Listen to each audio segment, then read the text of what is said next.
மக்களே, யாருங்க மக்களே இந்த பொண்ணு? என்ன மாதிரி பேசுது? நான் கூட இது எபிசோட்ல வரும்போது, ஃபர்ஸ்ட் டைம் பார்க்கும்போது, என்ன இந்த பொண்ணு இம்மெச்சூரா வந்து பண்ணிட்டுருக்கு. அந்த பக்கம் வேலிடான பாயிண்ட்ஸ்லாம் வந்து சொல்லிட்டு இருக்கும்போது, இது இன்னமும் ஒரு மாதிரி அங்க, இங்க அப்படியே சுத்திக்கிட்டு தத்தக்கா, முத்தக்கான்னு வந்து இருக்கே அப்படிங்கிற மாரி வந்து யோசிச்சுட்டு இருந்தேன், சொல்லிட்டு இருந்தேன். நான் கமெண்ட்ரியும் குடுத்துட்டு இருந்தேன். பட் அந்த பொண்ணு கடைசியா போகும்போது டிஸ்குவாலிஃபை ஆயிடுச்சு. எண்ட் ஆஃப் தி ஜர்னி குடுத்துட்டாங்க. பட் கடைசியா போகும்போது பண்ண சம்பவம் இருக்குல்ல, சத்தியமா சொல்றேன் லிட்ரலா எனக்கெல்லாம் கண்ணே கலங்கிடுச்சு. அங்க ஜட்ஜஸ்லாம் ஒரு மாதிரி வந்து ஒரு மாரி ஃபீல் பண்ண ஆரம்பிச்சுட்டாங்க. சரி சக கண்டஸ்டன்ட்டுங்களும் எப்படி ஃபீல் பண்ணாங்க அப்படின்னா, கண் கலங்குற அளவுக்கு வந்து போயிட்டாங்க. ஸோ அப்படிப்பட்ட ஒரு விஷயத்த ஐஸ்வர்யா அப்படிங்கிற ஒரு பொண்ணு பண்ணியிருக்கு. சரி இது ஒரு பக்கம் வந்து போயிட்டுருக்கு அப்படின்னு பார்த்தீங்கன்னா, மணிவண்ணன் அப்படிங்கிற ஒரு கேரக்டர். அவர் பார்க்கும்போது குள்ளமா இருக்காப்புல, மனுஷன் நல்லா பேசுகிறாப்புல. பட் இருந்தாலும் இவரெல்லாம் வந்து பிக் பாஸ் வீட்டுக்குள்ளே போனால் சரியாக இருப்பாரா, ஓகே ஆகுமா அப்படின்னு சொல்லி நம்ம பலவிதமான கேள்விகள் அவர் மேலே எழுப்பிட்டு இருந்தோம். ஆனால் அந்த மனுஷன் இன்றைக்கி பண்ண பர்ஃபார்மன்ஸ் இருக்கே, என்னையா பேசுகிறாரு அந்த ஆள். ஆள் தான் குள்ளையாக இருக்காப்புல, ஆனால் பேச்செல்லாம் பயங்கர உயரமாக இருக்குது. ஸோ அதனால் அவரை பற்றியும் பேச போகிறோம். அப்படி என்ன அவர் பண்ணார் அப்படின்றத பற்றி. அதுக்கடுத்து ஐட் கார்த்திக். இவரை லாஸ்ட்டு எபிசோடில் வந்து அவரை செலக்ட் பண்ணும்போது எனக்கு சுத்தமாக ஒப்பீனியனே இல்லை. இவரை ஏன் செலக்ட் பண்ணாங்க அப்படிங்கிறதும் தெரியல. ஏன்னா இவரோட ஃப்ரெண்ட் இருந்தாப்புல, அவர் இவரோட கொஞ்சம் பெஸ்ட்டாகவே இருந்தார். ஏன்னா நிறைய டேலண்ட்டும் இருந்தது. பட் இவரை வந்து செலக்ட் பண்ணாங்க. சரி ஓகே செலக்ட் பண்ணிட்டாங்க, அடுத்த ரவுண்டில் கண்டிப்பாக புட்டுக்கும் அப்படின்னு சொல்லி நான் எதிர்பார்த்தேன். ஆனால் இந்த மனுஷன் வேற மாதிரி ஒரு சம்பவத்தை பண்ணிட்டாருங்க மக்களே. ஸோ அதனால் வந்து கண்டிப்பாக இவருக்கு ஒரு வாய்ப்பு கிடைக்கும் அப்படிங்கிறதுல மாற்று கருத்து இல்லை. ஸோ இவங்க 3 பேரை பற்றி மட்டும் தான் இந்த வீடியோவில் பார்க்க போகிறோம். ஸோ இந்த வீடியோக்கு போகிறதுக்கு முன்னாடி நம்மளோட சேனலை சப்ஸ்கிரைப் பண்ணாதவங்க சப்ஸ்கிரைப் பண்ணி வச்சுக்கோங்க. பக்கத்தில் ஒரு பெல் ஐக்கான் இருக்கும், அதையும் ப்ரெஸ் பண்ணி ஹாலில் போட்டுக்கோங்க. அப்போ தான் நாங்கள் அப்டேட் பண்ணுற ஒவ்வொரு வருஷமும் உங்களுக்கு நோட்டிஃபிகேஷன் வந்து சேரும். ஸோ வாங்க இந்த வீடியோக்குள்ள வந்து போகலாம்.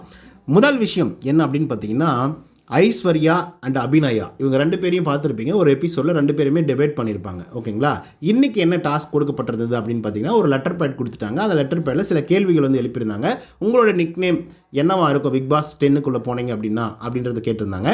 இன்னொன்று உங்களோட பாசிட்டிவான விஷயம், பிக் பாஸ் வீட்டுக்குள்ளே போனீங்கன்னா என்னெல்லாம் பண்ணுவீங்க அப்படிங்கிற மாதிரி. அதே போல் நெகட்டிவான விஷயம், இன்கேஸ் நான் பிக் பாஸ் வீட்டுக்குள்ளே போனால் மக்கள் என்னை வந்து இப்படிலாம் புரிஞ்சுப்பாங்க, இப்படியெல்லாம் பேசுவாங்க அப்படின்னு சொல்லி நீங்கள் என்ன நினைக்கிறீங்க அப்படின்னு சொல்லி ஒரு கேள்வி கேட்டிருந்தாங்க. அதுக்கு எல்லாருமே பதில் எழுதியிருந்தாங்க.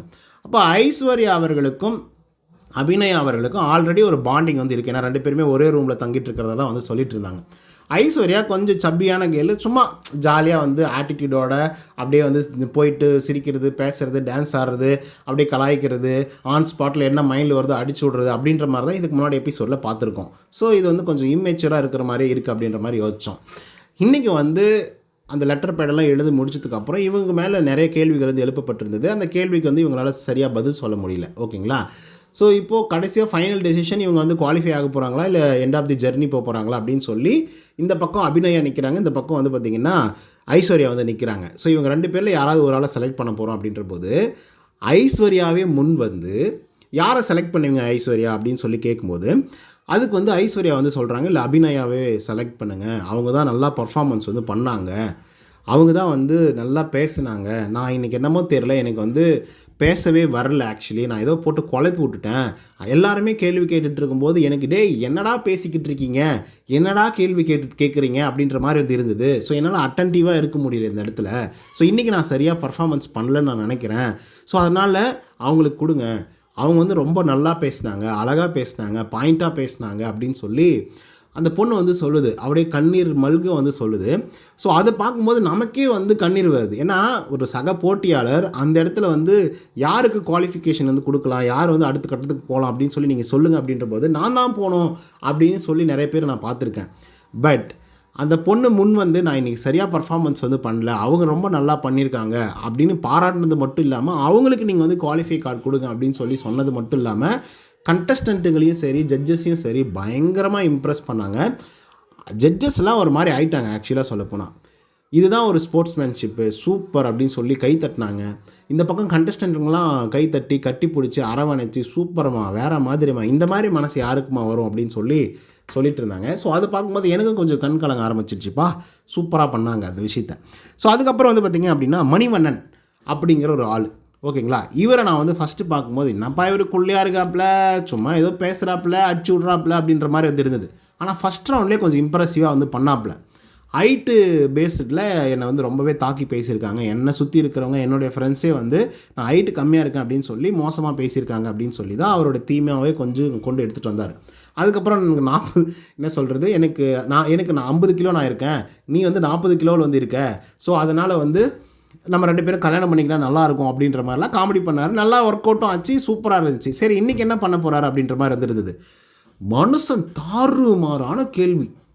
என்னங்க கேள்வி கேட்குறாரு, யாருமே எதிர்பாராத மாதிரியான கேள்வி கேட்குறாரு. இவர் அந்த லெட்டரில் இவர் என்ன தெரியுமா எழுதியிருந்தார், எல்லாரும் எல்லா விஷயங்களும் பண்ணுவாங்க, நான் வந்து காம உணர்வை தவிர காமத்தை தவிர எல்லா விதமான விஷயத்தையும் இந்த பிக் பாஸுக்கு கொடுப்பேன் அப்படின்றத எழுதியிருந்தார் அவர். ஓகேங்களா, பிக் பாஸ் வீட்டுக்குள்ளே என்ன போய் பண்ணுவீங்க அப்படின்னு கேட்ட கேள்விக்கு. ஸோ அப்போது எந்திரிச்சு ஒரு அக்கா கேள்வி கேட்குறாங்க. என்ன கேள்வி கேட்குறாங்க அப்படின்னா, என்னங்க அது, அப்போது இந்த இடத்துல நீங்கள் வந்து காம உணர்வை தவிர நான் மற்ற எல்லாத்தையும் தருவேன் அப்படின்னா, அப்போ யார் இந்த இடத்துல காம உணர்வை தரத்துக்கு ரெடியாக இருக்காங்க அப்படின்றத நீங்கள் சொல்லுங்கள் அப்படின்னு சொன்னோடனே மனசு டக்குன்னு ஒரு பையன் பேரை சொல்லிட்டாப்புல. அந்த பையன் பேர் எனக்கு ஞாபகம் வரல. இதோ அந்த பையன் கூட தான் சுற்றிட்டு இருக்காப்புல, ஃப்ளட் பண்ணிட்டு இருக்காரு, பேசிகிட்டு இருக்காரு அப்படின்னு சொல்லிட்டு, கரிஸ்மா கூட அப்படின்ற மாதிரி வந்து சொல்லிட்டாப்புல. செம்ம பல்ப்பு அந்த இடத்துல பிளாஸ்ட் ஆகிடுச்சு. எல்லோரும் கைத்தட்ட ஆரம்பிச்சிட்டாங்க, எல்லாம் சிரிக்க ஆரம்பிச்சிட்டாங்க. ஆக்சுவலி நம்ம ஆடியன்ஸை விடுங்க, நம்மளுடைய ஜட்ஜஸ் எல்லாம் வந்து பார்த்திங்க அப்படின்னா இம்ப்ரெஸ் ஆகிட்டாங்க இந்த மாதிரி டிபேட்டில். ஸோ இந்த மாதிரி நல்ல கேள்விகள் வந்தும் எழுப்பப்பட்டது, அதுக்கான நல்ல பதில்களும் அவர் வந்து கொடுத்தார். அதுக்கப்புறம் நிறைய கேள்விகள் வந்து கண்டஸ்டண்ட்டை நோக்கி வந்து பார்த்திங்கன்னா எழுப்புனார். அது ரொம்ப வேலிடாகவும் இருந்துச்சு. மற்றவங்கலாம் கச்சா முச்சா அப்படின்னு சொல்லி டிபேட் பண்ணிகிட்டு இருந்தாங்க, வாக்குவாதம் பண்ணிகிட்டு இருந்தாங்க. ஆக்சுவலாக டாஸ்கே என்னென்னா, உங்களுக்கு என்ன கேள்வி கேட்கணும்னு தோணுதோ அந்த கேள்வி நீங்கள் கேளுங்க, அவங்க பதில் சொல்லுவாங்க அப்படிங்கிறது தான். மனுஷன் ஒவ்வொரு பாயிண்ட்டும் ஒவ்வொரு கேள்வியும் அவ்வளோ அழகாக அக்யூரேட்டாக அந்த இடத்துக்கு என்ன பொருந்துமோ அது அவ்வளோ அழகாக வந்து சொல்லியிருந்தாரு, கேட்டிருந்தாரு. ஸோ அது ரொம்ப இம்ப்ரெசிவாக இருந்தது. அவர் வந்து அதனால தான் குவாலிஃபையும் ஆயிருக்காரு. அதுக்கப்புறம் ஐட் கார்த்திக் அப்படிங்கிற ஒரு நபர். ஸோ நான் முன்னாடியே வந்து சொல்லியிருந்தேன், இவர் வந்து ஒரு ரேப்பர். ஓகேங்களா, அண்டு இவருக்கு வந்து அந்த ரேப்பிங் ஸ்கில் வந்து இருக்குது. அதே மாதிரி பேசுகிறாரு, ஓரளவுக்கு டிபேட் பண்ணுறாரு. பட் டக்குன்னு பாயிண்ட் வரல, கொஞ்சம் டைம் எடுத்து தான் வந்து பேசுகிறாப்புல. ஸோ அதனால் இவர் எதுக்காக வந்து செலக்ட் பண்ணாங்க, அந்த யோயோன்னு ஒரு ஆள் வந்தார், அந்த ஆளை செலக்ட் பண்ணியிருக்கலாம். ஏன்னா அவர் வந்து ஈவெண்ட் மேனேஜ்மெண்ட்டுன்றாரு, டான்ஸ் பண்ணுவேன்றாரு, பாட்டு பாடுவேன்றாரு, பின்னாடி வந்து பார்த்திங்கன்னா நான் வந்து மெஜிஷியன் எதுதான் சொல்கிறாரு. அவர் பாட்டுக்கு என்னென்னமோ பண்ணிகிட்ருக்கேன், மேனேஜ் பண்ணிகிட்ருக்கேன், கம்பெனி நடத்திட்டுருக்கேன்னு என்னென்னமோ சொல்கிறாரு. அவ்வளோ குவாலிட்டிஸ் வந்து இருக்குது. ஆனால் இவங்க வந்து செலக்ட் பண்ணாமல் இந்த பக்கம் ரேப்பர் மட்டும்தான் இவரை வந்து செலக்ட் பண்ணுறாங்களே அப்படிங்கிற மாதிரி இருந்தது. பட் அந்த டிபேட்டில் ஃபார் பெட்டராக, அதாவது அந்த யோயோவை விட இவர் வந்து நல்லா பர்ஃபார்மன்ஸ் வந்து பண்ணாப்புல. ஓகேங்களா, சரி இது ஒரு பக்கம் வந்து வச்சுக்கலாம். பட் இன்றைக்கி அவர் என்ன பண்ணார் அப்படிங்கிறது ரொம்ப ஆன் பாயிண்ட். இப்போது கேள்வி என்ன அப்படின்னா, உங்களுக்கு நிக்நேம் என்ன பிக் பாஸை பொறுத்த வரலையும் அப்படிங்கிறது தான் கேள்வி. சீசன் 10க்கு போயிட்டீங்க அப்படின்னா அடுத்ததாக நீங்கள் இந்த பிக் பாஸ் வீட்டுக்குள்ளே போனீங்கன்னா என்ன பண்ணுவீங்க அப்படிங்கிறது அடுத்த கேள்வி. 3வது கேள்வி என்னென்னா, நீங்கள் பிக் பாஸ் வீட்டுக்குள்ளே போனீங்க அப்படின்னா இந்த மாதிரியான கேள்விகளால் இந்த மாதிரியான விஷயங்கள் வந்து எழுப்பப்படும், இல்லைனா இந்த மாதிரி எனக்கு வந்து விமர்சனம் வரும், இதனால் வரும் அப்படின்ற காரணங்களை எழுதுங்க அப்படின்றது தான் 3வது கேள்வி. இப்போ ஐட் கார்த்திக் வந்து எப்படி எழுதியிருந்தார் அப்படின்னா, மற்ற யாருமே இந்த மாதிரி எழுதவே இல்லை. அப்படி எழுதியிருந்தார்.